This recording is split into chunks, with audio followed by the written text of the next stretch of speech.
I signed the new will on a Tuesday evening. I remember that because Dorothy always said Tuesdays were the loneliest day of the week. Not Monday, which everyone complains about. Not Sunday, which at least has the dignity of an ending. Tuesday, the day nobody notices, the day things happen quietly. And that's exactly how it felt. Quiet. My solicitor had left an hour earlier. The house was still.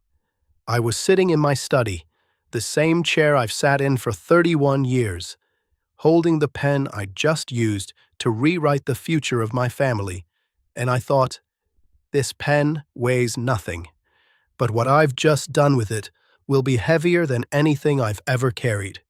You need to understand something before I go any further. I didn't change my will to punish anyone.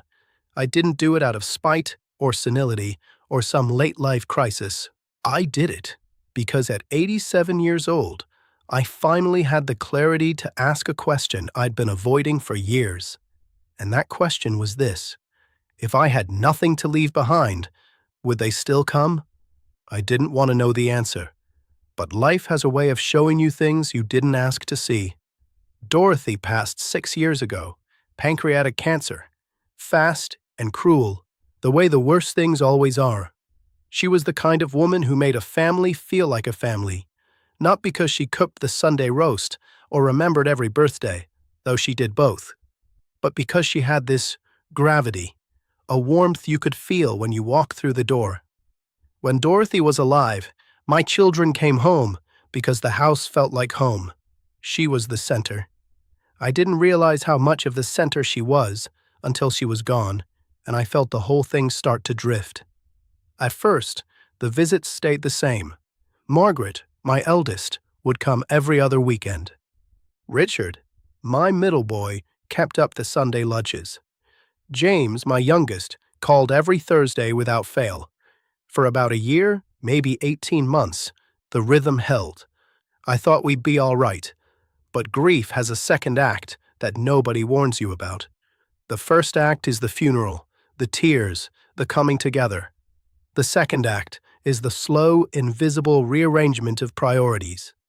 And in that second act, I started to notice something I wish I hadn't. The visits got shorter. The phone calls got more efficient. My children still loved me. I believe that. I truly do. But somewhere along the way, the texture of that love changed. It became dutiful, scheduled, the kind of love you put in a calendar rather than the kind that just shows up. Dorothy would have seen it before I did. She always could read a room the way other people read a clock. She'd have known exactly when the warmth left and the arithmetic began. I changed the will because I wanted to leave something meaningful to people who had shown me kindness without ever expecting anything in return. My neighbor, Grace, who brings me soup every Wednesday and sits with me while I eat it, not because she has to, but because she knows eating alone is its own kind of sadness.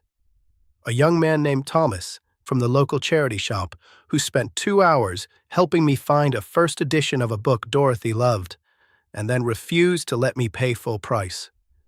My granddaughter, Sophie, Margaret's girl, who once told me she wanted to be the kind of old person who still gets excited about things.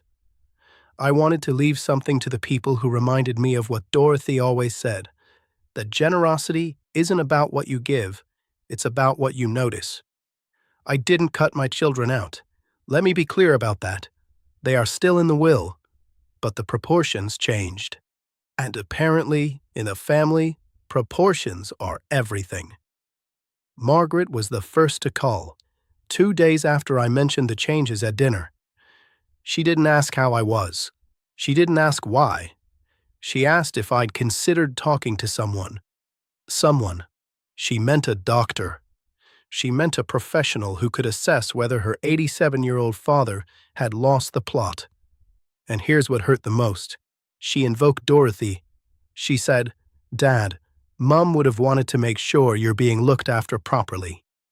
As if Dorothy, the woman who marched for workers' rights in 1968, the woman who once told a bank manager to his face that he was a bureaucrat with a God complex, as if that woman would have wanted me managed, supervised. Dorothy didn't look after people by controlling them. She looked after people by trusting them. There's a difference, and Margaret used to know it. I told her, "Margaret, your mother never needed me to agree with her, to love me. I hope you can do the same." She went quiet. Not the quiet of understanding, the quiet of someone recalculating. Richard's response was different. Richard didn't call at all. He simply retreated. The Sunday visit stopped. No argument, no confrontation, just absence. When I gave Dorothy's old writing desk to Grace, the neighbor I mentioned, the one with the soup, Richard said nothing. But the next time I saw him, he sat on the far side of the room, as if proximity to me had become something to manage rather than something to want. I know what Richard was doing. He was withdrawing his presence because he felt I'd withdrawn my resources. It's transactional, and it breaks my heart not because it's cruel, but because it's so ordinary, so human. Richard isn't a bad son. He's a disappointed one. And disappointed people don't shout. They drift. James, my youngest, the gentle one, the one Dorothy always said had too soft a heart for a hard world. James did something I almost didn't catch.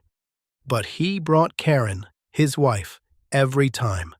And Karen, who in 8 years of marriage had never once asked about Dorothy's jewelry, suddenly developed a deep interest in family heirlooms. "Oh, that emerald ring. Dorothy wore it at our wedding, didn't she?" She'd hold things up to the light, admiring them with the careful attention of an appraiser disguised as a daughter-in-law. I don't blame Karen. She was doing what people do when they feel the ground shift beneath them. She was looking for something solid to hold on to. But I noticed, and once you notice, you can't go back to not knowing. I decided to sit them all down, not to argue, not to explain myself, not to justify a single line of that new will. I sat them down because I wanted to hold up a mirror, and I wanted to see if they could look into it. We gathered on a Sunday. I made the roast myself, Dorothy's recipe, the one with the rosemary and the garlic cloves pressed into the lamb. I set the table with the good china. I wanted it to feel like a family meal, not a tribunal. After dinner, I stood up. I didn't raise my voice. I spoke the way Dorothy taught me to speak when something mattered, slowly, clearly, and without armor. I said, "I want to ask you something, and I want you to think before you answer. Not because I'm testing you, but because I think we've all been avoiding something that deserves to be said out loud." The room went still, the kind of still that has weight. I said, "When your mother was alive, this table felt different. You came because you wanted to be here. You stayed because leaving felt too soon. And I need to ask you, honestly, without anger, when did that change? When did I become someone you visit out of obligation rather than desire? When did this house stop being your home and start being your inheritance?" Nobody spoke. I continued, "I'm not angry. I'm not hurt in the way you think I am. I'm just awake. For the first time in years, I'm awake. And I need to know, did I do something to make you feel like I was already gone? Or did you just decide that on your own?" Margaret looked at her plate. Richard looked at the wall. James looked at Karen. And in that silence, I had my answer. Not because they didn't love me, but because they didn't know how to love me without Dorothy translating for them. She was the bridge, and when she died, they forgot how to cross the river on their own. I didn't change the will back. I want you to know that. Not because I'm stubborn, not because I want to teach them a lesson. I didn't change it back because for the first time in 87 years, I made a decision that was entirely mine. Not for my children, not for my legacy, not for what people might think of me when I'm gone.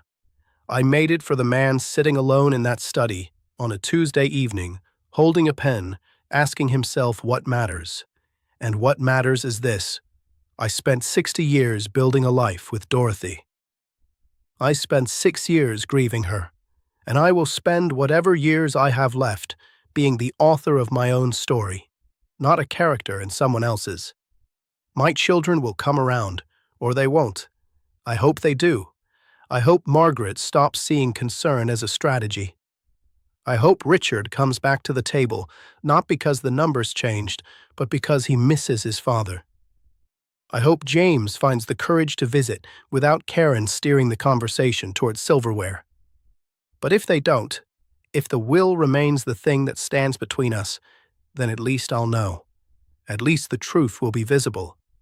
And there is a freedom in that, a terrible, beautiful freedom. Dorothy used to say, "Arthur, people will love you for all sorts of reasons. Your job is to find the ones who love you for no reason at all." I think I finally understand what she meant. So I'll leave you with this, a question I think every person, at every age, deserves to sit with quietly, honestly. The people in your life, your family, your friends, the ones who say they'd do anything for you, do they love you, or do they love what you represent? Sit with that, and when you find the answer, you'll know exactly what to do.